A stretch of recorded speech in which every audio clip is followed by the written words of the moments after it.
Hello दोस्तों, नमस्कार आप सभी को हमारे चैनल इन्वेस्टमेंट गैराज में। जैसा कि आपको सभी को पता है कि आज चुनाव के रिजल्ट आ गए हैं, आम चुनाव के रिजल्ट आ गए हैं और नतीजे बिल्कुल भी एग्जिट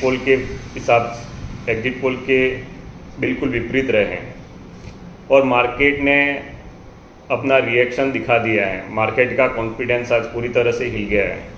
काफ़ी पीएसयू स्टॉक्स में 30% तक के लोअर सर्किट लगे हैं, जो कि बहुत बड़ा नुकसान हुआ है सभी के पोर्टफोलियो को। अब यही है कि एनडीए गवर्नमेंट बनेगी या इंडिया बनेगी, ये तो आने वाले 2-4 दिन में पता चल जाएगा। लेकिन अपन को अपने पोर्टफोलियो को सेव करने के लिए क्या करना है तो मैं आपको बता दूं। अगले 1-2 दिन, आपको 2-3 दिन, जब तक कि कोई प्राइम मिनिस्टर कैंडिडेट नहीं डिक्लेयर हो जाता तब तक आपको थोड़ा अपने पास बैलेंस बचाकर चलना है।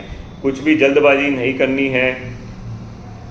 भले ही एनडीए की गवर्नमेंट नहीं बनी है, लेकिन फिर भी उन्होंने पूरे इंडिया गठबंधन से भी ज़्यादा सीट्स हासिल की है।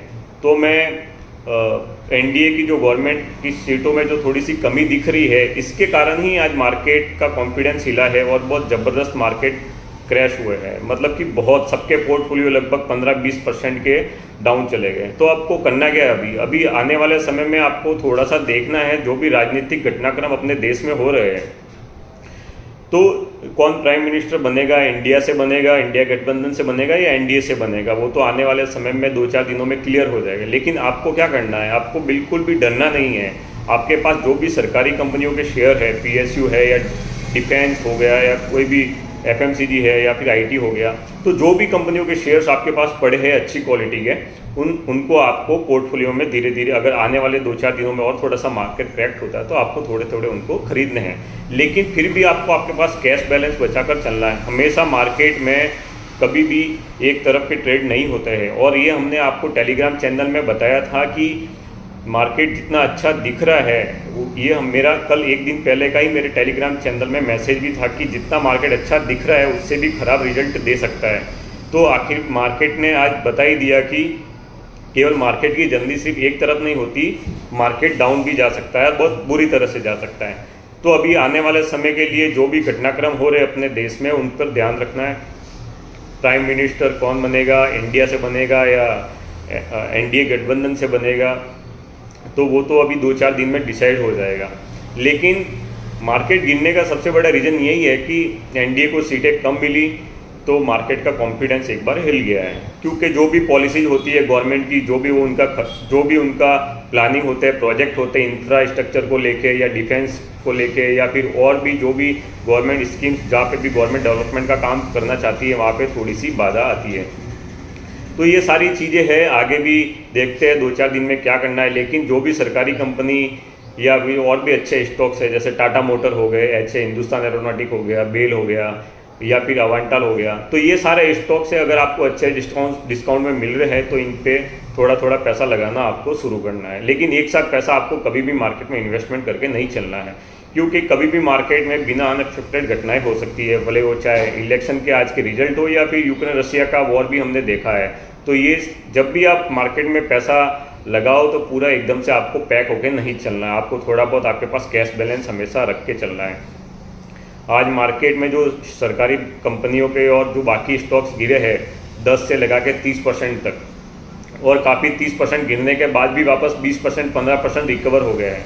तो मार्केट पे उन स्टॉक्स को कोई ना कोई तो खरीद रहा है। तो जब भी मुझे ऐसा लगता है कि अगले 2-4 दिन में मार्केट में गिरावट अभी थोड़ी बहुत रह सकती है, लेकिन हाँ, जब भी प्राइम मिनिस्टर कोई शपथ ग्रहण लेगा या फिर नया मंत्रिमंडल जब भी बनेगा, मुझे लग रहा है कि मार्केट पॉजिटिव आना शुरू हो जाएगा, ऊपर जाना मार्केट शुरू हो जाएगा। तो जो भी है, अभी आपको अपने पोर्टफोलियो में अच्छे स्टॉक्स आने वाले 2-4 दिनों में अगर डाउन और मिलते हैं, 10-15% डाउन मिलते हैं आपको अच्छे स्टॉक्स, तो आपको आपके पोर्टफोलियो में उनको संजो के रखना है। तो घबराने की बिल्कुल भी ज़रूरत नहीं है। मार्केट का बिहेवियर है और हमेशा मार्केट दोनों तरफ मूव करता है, ये मैंने अपने टेलीग्राम चैनल में भी बताया है। हम किसी भी प्रकार से एक तरफ के ट्रेड लेते ही नहीं हैं और इन्वेस्टमेंट पे हमारा ज़्यादा फोकस रहता है। तो ये सारे घटनाक्रम में अगले 1-2 दिन में क्लियर हो जाएंगे। लेकिन आपको थोड़ा सा अपने पास हमेशा ध्यान रखो, जब भी आप, भले कितना भी आपको मार्केट बुल दिखे, आपको पूरा पैसा लगा के चलना ही नहीं है, क्योंकि आपको नहीं पता है कि अगले दिन सुबह क्या होने वाला है, जैसा कि आज मार्केट ने दिखा दिया। तो जैसे कुछ FMCG स्टॉक्स है, तो उनमें मैंने मैसेज डाला था मेरे ग्रुप में, टेलीग्राम चैनल में मैंने ये मैसेज डाला था कि अगले कुछ टाइम के लिए FMCG स्टॉक्स है, जैसे डाबर है, हिंदुस्तान यूनिलीवर है, मैरिको है, तो इन सब स्टॉक्स की मैंने अपडेट डाली थी कि ये एज ए डिफेंसिव सेक्टर के लिए डिफेंसिव सेक्टर है, तो वो ये चलता रहेगा। जब भी मार्केट में इस तरह की कोई घटना होती है तो सबसे पहले FMCG, फार्मा, ये सब स्टॉक्स सपोर्ट करते हैं मार्केट को, और आज भी यही हुआ।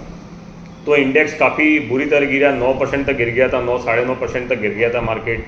तो आगे आने वाले समय में, जैसा कि आपको मैं बता दूं कि जो भी सरकारी कंपनियां आपके पास पड़ी है, स्टॉक्स पड़े हैं जो 30% तक आज गिर गए थे, उनमें कुछ नहीं होना है। पहले वो 15-20% और भी गिर जाए, आपको घबराने की ज़रूरत नहीं है। वो ये स्टॉक वापस यहाँ से 2 गुना, 3 गुना, 4 गुना या 5 गुना या आपको और भी अच्छे रिटर्न देने की क्षमता रखते हैं। जो सारी हथियार बनाने वाली कंपनियां, डिफेंस सेक्टर है या और भी कंपनी है, फार्मा है, FMCG है, तो इन सब में निवेश आपका हमेशा फ्रूटफुल रहेगा अगर आपका इन्वेस्टमेंट अच्छी कंपनी में है। तो आपको घबराना नहीं है। जो सरकारी कंपनियां जिस हिसाब से आज गिरावट देखने को मिली है, आने वाले समय में भी आगे ये कंपनियां बहुत अच्छा रिटर्न आपको कमा के देगी। तो जो भी आपका मन पसंदीदा स्टॉक्स है, जो आपको अच्छा लगता है, वो स्टॉक्स आपको आपके पोर्टफोलियो में डालना है। चाहे रेलवे सेक्टर हुआ, डिफेंस हुआ, FMCG हुआ, फार्मा हुआ, IT हुआ, ये सभी सेक्टर है। आपके पास एक स्पेसिफिक सेक्टर का ही नहीं होना चाहिए, आपके पास सभी सेक्टर का में आपका पैसा लगा हुआ होना चाहिए। तो मार्केट में आपकी हेजिंग भी हो जाती है, और मार्केट में जब भी सेक्टर वाइज मूवमेंट होता है तो आपका पोर्टफोलियो हमेशा बैलेंसिंग रहेगा। तो एक बात का ध्यान रखना है कि कभी भी एक ही सेक्टर में पैसा पूरा नहीं लगाना है। तो आपका पूरा पोर्टफोलियो डाइवर्सिफाइड होना चाहिए, सभी सेक्टर में आपका पैसा थोड़ा थोड़ा लगा हुआ होना चाहिए। आज जो भी मार्केट में फॉल हुआ है, 1-2 दिन में मुझे लग रहा है कि थोड़ा सा और फॉल देखने को मिल सकता है, जब तक कि कोई प्राइम मिनिस्टर की क्लियरेंस नहीं आ जाती है। नीतीश कुमार है तो उनके पास सीट्स है, लेकिन मुझे ऐसा लग रहा है कि जब भी प्राइम मिनिस्टर की ओथ होगी या फिर जब भी प्राइम मिनिस्टर शपथ ग्रहण या नया मंत्रिमंडल बनेगा, तब मार्केट वापस इसी तरह ऊपर आना शुरू हो जाएगा, और सबसे पहले सरकारी कंपनियां ही ऊपर आएगी। तो आज के लिए चैनल में इतना ही है। आगे जो भी अपडेट्स मार्केट से रिलेटेड होगी वो हम आपको आगे देते रहेंगे।